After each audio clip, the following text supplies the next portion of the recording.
अस्सलाम वालेकुम किसान भाइयों, मैं हूं आपका दोस्त डॉक्टर मोहम्मद काशिफ रज़ा। आज एक नए नए टॉपिक के साथ हाज़िर खिदमत हूं। अक्सर बकरियों में ये मसला आता है कि उनमें सूने के बाद जो है ना, वो थनों के अंदर दूध जम जाता है या थनों से दूध बिल्कुल नहीं आता।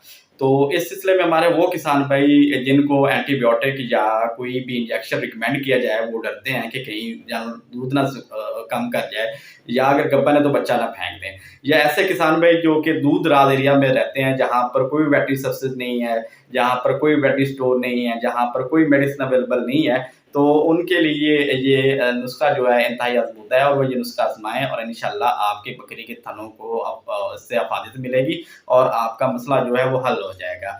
इसमें आपने लेना क्या है, घर की चीज़ें हैं और घर में ही अवेलेबल होती हैं अक्सर, या घर में नहीं है तो जो साथ पंसार की दुकान है उधर से मिल जाएंगी आसानी से ये चीज़ें।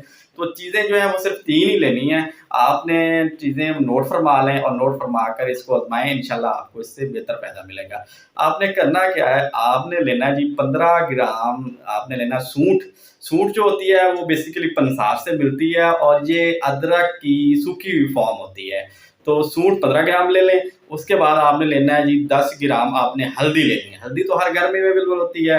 हल्दी जो पाउडर है वो आपने उसको सूंठ को पहले पीस कर पेस्ट बना लेना है, उसमें आपने हल्दी मिक्स कर देनी है। उसके बाद आपने तीसरी जो चीज़ है वो आप लेनी है दूध। दूध जो यहाँ पर लेना है आपने भैंस का लेना है, सिर्फ भैंस का दूध ही यहाँ पर इस्तेमाल होगा। अब आपने करना क्या है, आपने सूंठ को कूट कर उसका पेस्ट बना लिया, उसमें हल्दी ऐड कर दी। हल्दी ऐड करने के बाद आपने दोनों चीज़ों को आपने दूध में डाल देना है।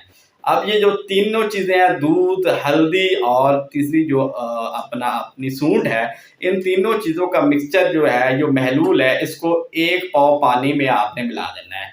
पानी में मिलाकर एक बर्तन बर्तन में डाल के आप उसे चूल्हे पर आग पर रख दें और इतना पकाएँ कि वो आधा रह जाए।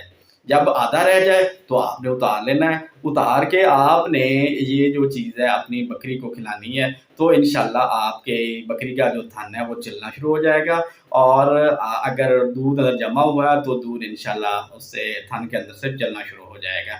ये इंतहाई मुफीद नुस्खा है, इसे ज़रूर आज़माइएगा, इंशाल्लाह आपको इससे बेहतर रिज़ल्ट मिलेगा। तो अगर मज़ीद आपको कोई इस बारे में कोई भी क्वेश्चन हो तो नीचे कमेंट में आप लिख सकते हैं।